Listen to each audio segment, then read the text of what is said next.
my parole officer yesterday, Mr. Turner, and asked him, could I get a pass to go home one day to see my father? And he said no. And then I talked with his supervisor, Ms. Hahn. She said no. And I saw two people who had no compassion whatsoever. As a matter of fact, Mr. Turner stated to me, if you were in prison, you couldn't go. And I wanted to scream and say to him that I'm not in prison. The system has no humanity. And anytime we draw back on humanity, we move toward insanity. And that is what this system is about. So I want you to understand clearly, get this perspective. I'm not asking for sympathy. If there are believers out there, pray for my father. I just want to see him before he goes. My point is this. What kind of system says you haven't seen your father in 15 or 16 years? You lost your mother 2 years ago, and now you're home, you're out. We've paroled you, we've trusted you enough to let you out. And now we will not trust you enough for you to get on a plane and fly home and see your father in the hospital room for one day and fly back to California. What kind of system says that? You know, quite frankly, they want you to mess up so they can relock you up anyway. So let's just go worst case scenario. So a person goes home and decides to abscond. How long do you think I would make it before they pick me up again? They have my home address. They know where my brother lives. They know where all of my family lives. How long does anybody on the run last? Maybe a week or two? So my point is they don't think I'm going to abscond. They know that. They know better, quite frankly, because if I were going to abscond, I would have just left. I would have just got on a plane and went home. They know this. Pragmatism says this. That's not the point. The point is they want to break your spirit. They have no compassion whatsoever. And they remind me of this white prosecutor. There was a black gentleman who had been wrongly convicted, and he spent 30 years in prison. I think it was Mississippi. It could have been Louisiana. I'll have to look it up. But I saw this on 60 Minutes approximately 2 months ago. And that was this guy, so don't quote me with exactitude, but that was this gentleman who had served 30 years in prison for murders that he did not commit. And they released him with, I think it was $25, and that's it. No compensation whatsoever. And 6 months after he was released, he died from cancer. And so 60 Minutes was interviewing this prosecutor who sent him away and asked him, did he have any compassion whatsoever? And this white prosecutor looked at him with perhaps the coldest set of blue eyes I've ever seen in my lifetime, eyes of steel, and said to him, sir, I'm not in the compassion business. I'm in the business of law and order. And so when law and order becomes available only at the expense of compassion and humanity, I suggest that it leads to insanity. So listen to me, ladies and gentlemen. I have a father, James Scott Manning, in Atlanta, Georgia right now, and I don't know what's going to happen. I'm not going to speak any death sentences into existence. God can do anything, and God is sovereign, and he rules and super rules. But he's sick, to say the least, and he's in the hospital. And my parole officer said no. And when I tried to explain to him that he was coming off in a very condescending and arrogant fashion, then he began to yell at me, don't come at me sideways, let me tell you. You know, that's what they call the Department of Parole in the state of California. I'm not going to put his name out there, but I do want, I want lawyers to hear this. I want American citizens to hear this.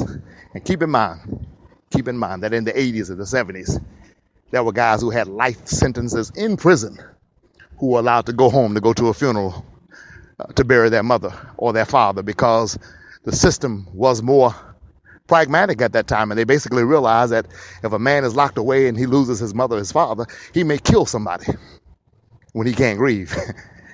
I'm not going to kill anybody, so I'm not even projecting that. But I'm simply saying these are the kinds of things that penologists, psychologists, and criminologists used to think about. So we got this guy, he's already doing a life sentence, and he can afford to pay to have 2 prison guards go with him to the funeral and carry him in shackles and chains. Since it's his mother, we're going to let him go. They did it all the time. They did it all the time. But after the age of Pete Wilson and some of these other so-called conservative Republicans who have no hearts, who claim to love Jesus but hate their fellow man, the system became a system of nonsense, a system of laws without justice, a system that was not humane but was insane. And so that is what I'm dealing with right now. I'm waking up every day, have to call home but scared to call home because I'm scared.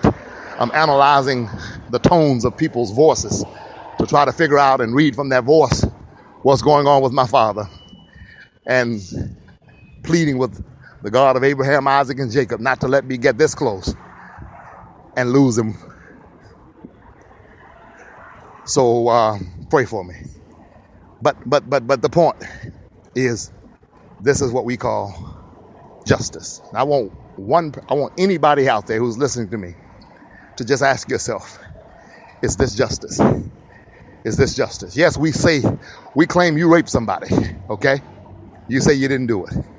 You serve your time in prison. You're out. Starting from scratch. We didn't send you home and give you the transfer to your home as you asked to be.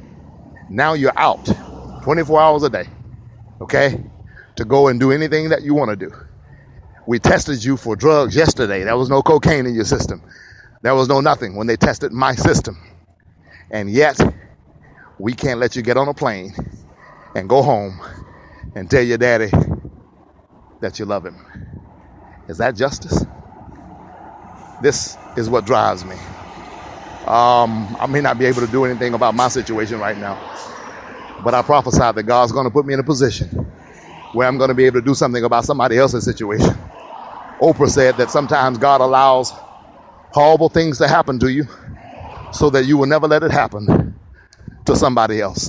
And so I promise on this day that as God continues to get me up and put me in a position to help others, I will never let it happen to somebody else. Jerry Silva, Jerry. Her last name is Silva, Silva. She has a talk show on, I think it's KPFK or KPFT perhaps, and it's called Think Outside the Cage. She's been an activist for years with 3 strikes, etc. We're going to be on her show very soon, and I'm going to be working with her and helping to put the word out here about this podcast, about our books, and about this criminal justice system which has gone crazy. I am Sherman D. Manning, ladies and gentlemen. Please tell your friends and your loved ones and your buddies, tell them to tune in and download this podcast and listen to it. Donald Trump has HIV. I said that earlier in case someone mentioned it. HIV is having insufficient vision. That's tweetable, baby. That's tweetable. HIV is having insufficient vision. This HIV is just as deadly as the human immunodeficiency syndrome. It's just as virus, I think it's called. Yeah, virus is just as deadly. I've often told young ladies that I know that getting involved with a man who is indigent or broke is not the worst man you can get involved with. Getting involved with someone who has not arrived yet is not the worst person you can get involved with. But the kind of man that you never want to get involved with is a man who has no vision. Because a man who has no vision is a dead man walking. Oh, God, I don't want to get into it now. I didn't want to do this tonight because this is not preaching. This is beat the press, baby. But a man with no vision is a dangerous man. He's deadly. I don't like to be around people who have no vision, have nowhere, no goals, no dreams, nowhere that they're trying to get to. If you have no there to get to, you're void, you're dangerous, you'll kill somebody and kill yourself. And so Donald has insufficient vision, and he may have the disease medically also. I'm not sure, but I believe that he does have HIV. He perhaps may even have AIDS, but he's got enough money to keep himself alive for a while. But this is a sick man. Donald is a rapist. Donald is a pedophile. Tweet it. Tell everybody that I said it.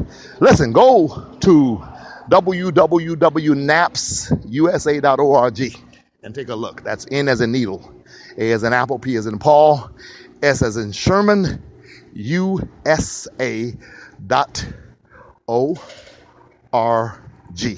And take a look at our website.